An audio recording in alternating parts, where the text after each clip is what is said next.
Ако во иднина нема учебници, обраќајте се на директорите, а не мене.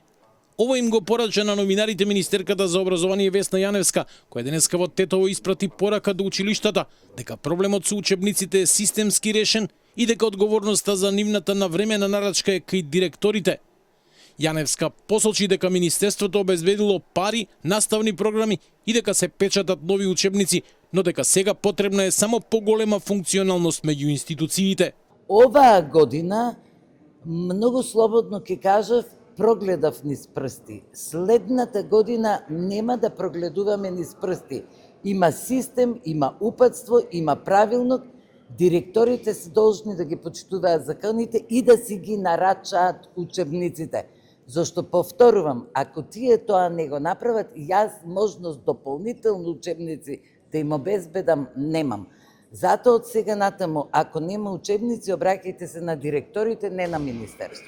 Јаневска не се согласува со констатациите дека постојат политички уцени при вработување на наставници со договор на дело, но вели дека во минатото злоупотреби имало. Да, свесна сум дека се случувале такви нешта, апсолутно сум против тоа.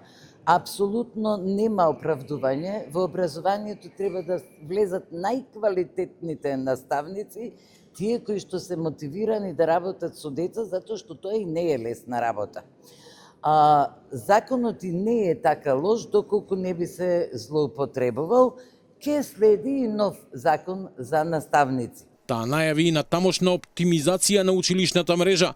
За разлика од лани, кога 150 училишта работеле во една смена, годинава бројката е зголемена на 200.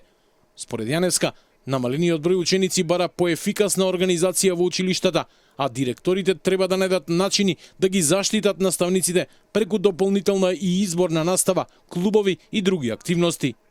Министерката Јаневска денеска учествуваше на панел дискусијата каква магија се крие зад една петка, минатото и сегашноста во дуел, дел од националната кампања на Министерството за образование и наука, наречена Магијата е во знаењето.